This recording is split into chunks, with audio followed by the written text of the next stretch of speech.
वित्तीय वर्ष में नगर पालिका ने बकायेदारों को नोटिस जारी कर शीघ्र कर जमा करने को कहा है। भवन कर जमा न करने की स्थिति में विधिक कार्रवाई भी अमल में लाई जा सकती है।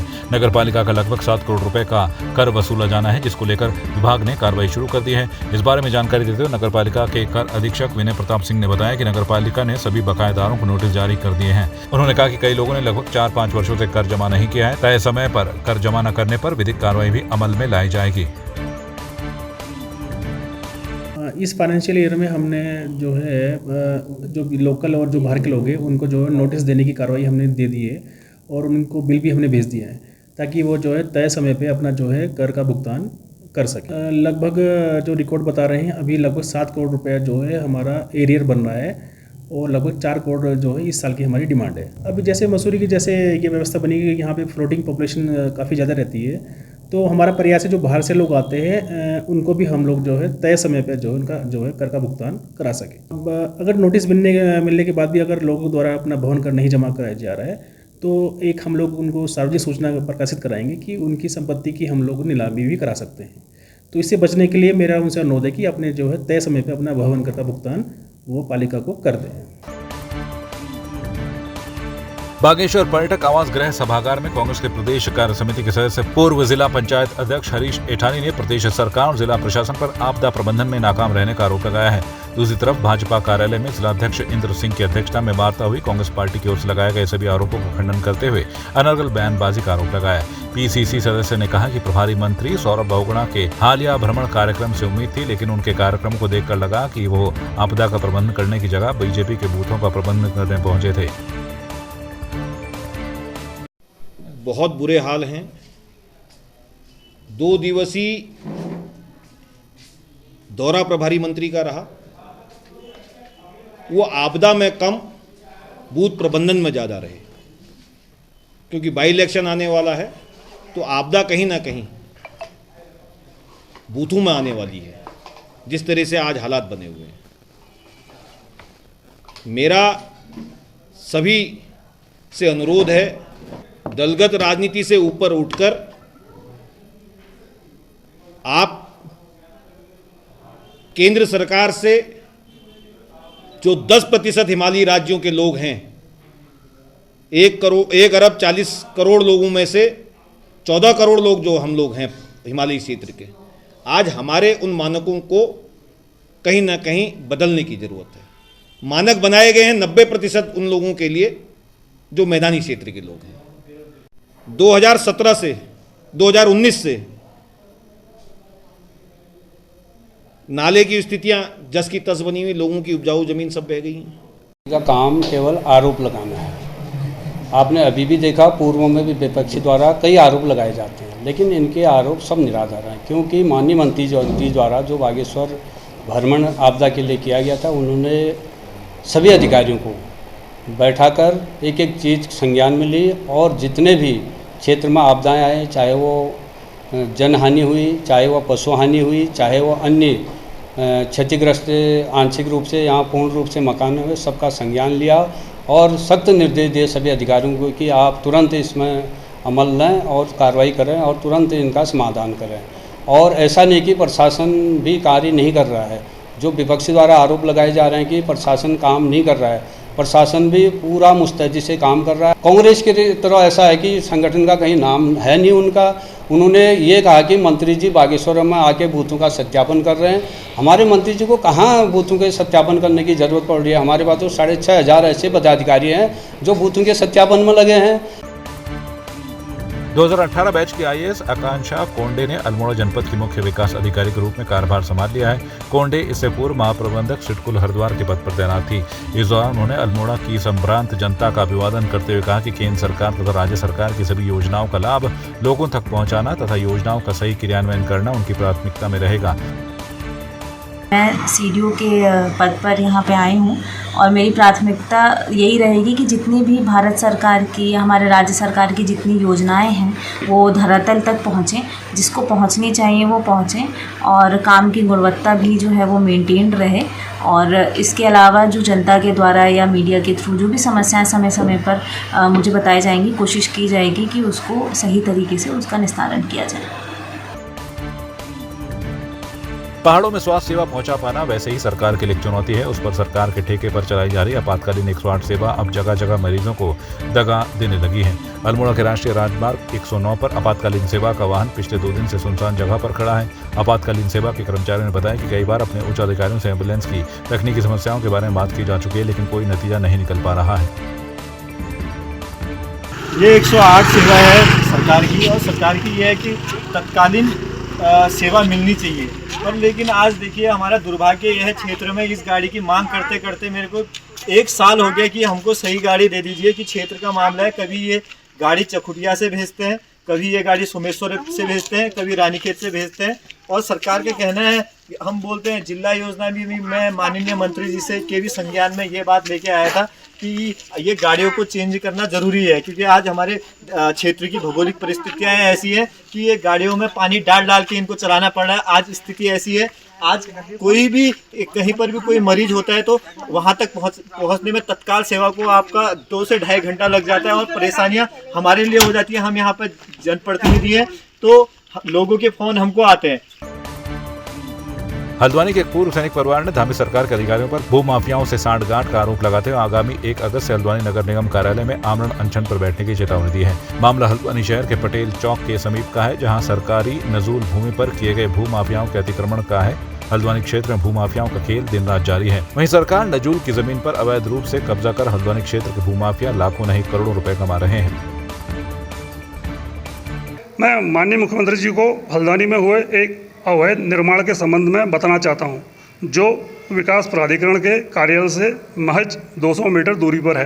मैंने स्थानीय स्तर पर सांठगांठ करके नजूल भूमि को बिना फ्रीहोल्ड कराए, बिना मानचित्र स्वीकृत कराए अवैध कॉम्प्लेक्स बनाकर करोड़ों रुपये में बेच दिया है, जिस बारे में हम लोग माननीय मुख्यमंत्री जी से लगभग 1 वर्ष पहले कालाढाकी विधानसभा के अंतर्गत ऊंचा पुल में रामला ग्राउंड में शिकायती पत्र सौंप चुके हैं। इसके साथ ही हमने इसमें हमारे कुमाऊं कमिश्नर श्री दीपक रावत जी, वो नई जिलाधिकारी जो आई हैं वंदना चौहान जी ने भी जांच के लिए लिख दिया है। जो जिलाधिकारी जिनके अल्प समय के कार्यकाल में मेट्रोपोल जैसा अतिक्रमण हट चुका है, उन्होंने भी जांच के आदेश दिए हैं।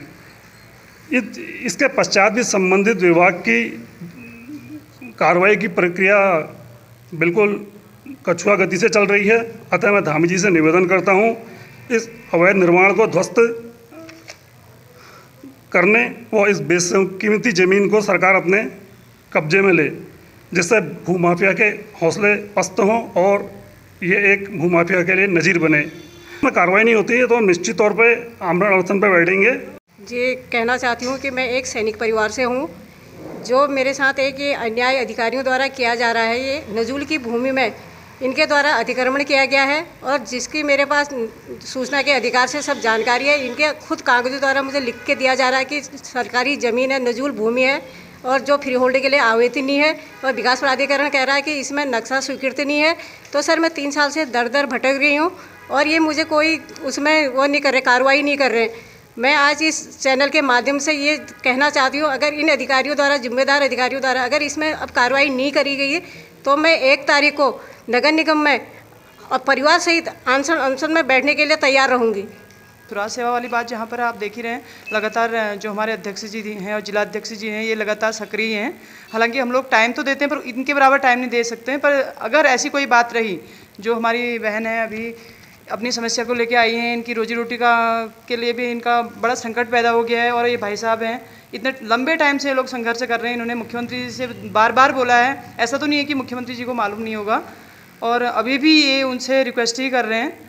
और ये मुझे ऐसा लग रहा है कि मामला कुछ इसमें कुछ राजनीतिक लोग भी बीच में हैं, और असामाजिक तत्वों की बात जहाँ पर ये कह रहे हैं हमें जान माल का खतरा है, तो वो भी सारे इसमें इन्वॉल्व हैं। इसलिए मैं यही रिक्वेस्ट करूँगी कि इनको एक तो सुरक्षा दी जाए, दूसरा उसकी जल्दी से जल्दी जांच हो। जो हमारी नई डीएम साहिबा आई हैं उनके द्वारा, और जो अन्य अधिकारी वर्ग हैं या फिर दीपक रावत जी हैं, कोई भी अधिकारी वर्ग जो हैं, उन्होंने इसमें जांच करनी चाहिए, जल्दी से जल्दी जांच बिठानी चाहिए, और जिसका हक इसमें है वो हक इनको मिलना चाहिए। पिथौरागढ़ में पुलिस ने एक वाहन से 76 पेटी अंग्रेजी शराब बरामद की है। मामले में पुलिस ने वाहन चालक को गिरफ्तार कर लिया है। पुलिस अब चालक के खिलाफ आबकारी एक्ट के तहत मुकदमा दर्ज कर आगे की कार्रवाई में जुट गई है। पिथौरागढ़ एसपी लोकेश्वर सिंह ने बताया कि थाना थल क्षेत्र में मसमौली गांव के पास पुलिस चेकिंग अभियान चला रही थी। अभी एक पिकअप वाहन आधा दिखाई दिया, जिसे रोककर तलाशी ली गई तो वाहन में शराब का जखीरा बरामद हुआ। इधर वाहन को रोकते ही चालक भागने लगा, जिसके बाद पुलिस ने उसे धर दबोचा।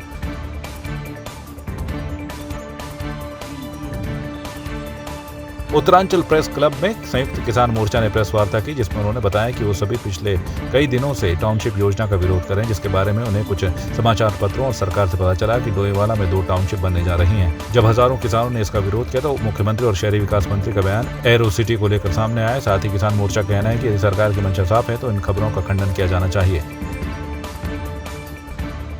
पिछले कुछ दिनों से इसलिए इस योजना का विरोध कर रहे हैं क्योंकि ये सारी बातें जो हमें इस टाउनशिप को लेकर सरकार के माध्यम से मिली, आप मीडिया के भाई के लोगों के माध्यम से मिली, आप लोगों ने जो अखबार में खबरें छापी उसके माध्यम से हमें मिली, और उसके बाद हम धरने प्रदर्शन पे आए और हमने कहा कि हम अपनी ज़मीन नहीं देंगे। सरकार ने कहा कि सरकार की इच्छा और डोईवाला में 2 टाउनशिप बनाने जा रही है। ये बात सरकार ने कही, हमने नहीं कही है। सचिव का बयान आ रहा, मंत्री का बयान आ रहा, इनके सरकार के विधायकों के संगठन के लोगों के बयान आ रहे हैं और ये कह रहे हैं हम बनाने जा रहे हैं। अब जब हजारों लोग इकट्ठा हुए, जब किसानों ने इसका विरोध किया, तो अब सरकार क्या कह रही है? शहरी विकास मंत्री और मुख्यमंत्री का बयान क्या है कि हम एरो सिटी नहीं बना रहे हैं। अरे भाई, हमने एरो सिटी की बात ही नहीं की है। हम आपके उस टाउनशिप की बात कर रहे हैं सरकार, जिस टाउनशिप के कागज आप भारत सरकार को भेजें। आप खुले मंच से कहिए, इस सरकार को हम कह रहे हैं कि अगर आपकी मंशा साफ है, आप अगर हमें नहीं बरगला रहे हैं, तो एक लाइन में कह दीजिए कि हम डोईवाला में जो है टाउनशिप नहीं बना रहे हैं। और जितने अभी तक पत्रावलियाँ चली, जिन अखबारों में खबरें चली हैं, उनका खंडन कीजिए। जो मंत्री ने बयान दिया, जो सचिव ने बयान दिया, जो वहाँ नक्शा फ्लोट हुआ है, उसका आप जो खंडन कीजिए। देश में किसानों के कल्याण के लिए केंद्र सरकार की ओर से चलाई जा रही किसान सम्मान निधि योजना के तहत देश के किसानों को इस योजना की 14वीं किस्त जारी कर दी गई है। इस मौके पर देश भर में किसान समृद्धि केंद्र भी खोले गए हैं, जिससे किसानों को एक ही छत के नीचे खाद, बीज और कृषि संबंधी अन्य उपकरण के बारे में जानकारी मिल सकेगी। सभी राज्यों के साथ उत्तराखंड में भी ऐसे 5 किसान समृद्धि केंद्र प्रस्तावित हैं, जिसके लिए कृषि मंत्री गणेश जोशी ने प्रधानमंत्री नरेंद्र मोदी का धन्यवाद किया है। 2018 में किसानों के सम्मान में किसान सम्मान निधि शुरू की थी और आज सीकर से 435 से अधिक स्थानों पर वर्चुअल के माध्यम से माननीय प्रधानमंत्री जी की शुरुआत करेंगे, क्योंकि माननीय मोदी जी का कहना है कि किसान मजबूत होगा तो देश मजबूत होगा। आज देश की जीडीपी का 17.5% से अधिक कृषि से जाता है। एक समय वो था कि जब हम विदेशों से अन्न आयात करते थे और आज 100 से अधिक देशों को अन्न निर्यात करने का काम मोदी सरकार कर रही है। और कृषि का बजट अगर कई गुना बढ़ाया है तो मोदी सरकार ने बढ़ाया। आज मिलेट्स को अंतर्राष्ट्रीय पहचान दिलाई है तो मोदी जी ने दिलाई है। जब यूएनओ के अंदर उन्होंने प्रस्ताव रखा था तो 72 देशों ने इसका समर्थन किया था। इंटरनेशनल मिलेट्स अगर घोषित हुआ है तो मोदी जी की वजह से हुआ है। और आज 14वीं किस्त जारी होगी। हमारे प्रदेश के अंदर भी 7 लाख से अधिक किसानों को ये किस्त जारी होगी और जो उनकी आय दुगनी करने में एक साधक सिद्ध होगी। कांग्रेस के वरिष्ठ नेता मनीष खंडूड़ी एक बार फिर से राजनीति के मैदान में एक्टिव मोड में नजर आ रहे हैं। इस बार बीजेपी महिला मोर्चा की राष्ट्रीय महामंत्री दीप्ति भारद्वाज ने कहा कि कोरोना जैसी महामारी और मुश्किल घड़ी में कांग्रेस नेता मनीष खंडूड़ी कहां थे जब पौड़ी के लोग दूसरे राज्यों में फंस गए थे और लोगों को मदद की जरूरत थी, तब मनीष खंडूड़ी कहां थे। मुश्किल की घड़ी थी, मैं कहूँगी उस वक्त वो कहाँ थे जब यहाँ पर जो जनता थी, जब लोग थे, उनको मुश्किलें थी, उनके घर में राशन नहीं था, उनके लोग किसी दूसरे प्रदेश में फंसे हुए थे, पौड़ी के लोग, उस वक्त वो कहाँ थे। तो ये सब चीज़ें उनको उस वक्त सोचनी चाहिए थी जब लोगों को मुश्किल में थे लोग। आज लोग अपना रहते हैं, जिन्होंने उनका वहाँ पे काम किया, जिस वक्त जनता के बीच में मोदी किचन चले, राशन बटा, कार्यकर्ता भारतीय जनता पार्टी के खड़े रहे, आज उस वक्त को भूलकर अब आज की बात करते हैं। तो मुझे लगता है कि वो सिर्फ वही चुनावी बातों में आज वो इस मुद्दे को उठा रहे हैं।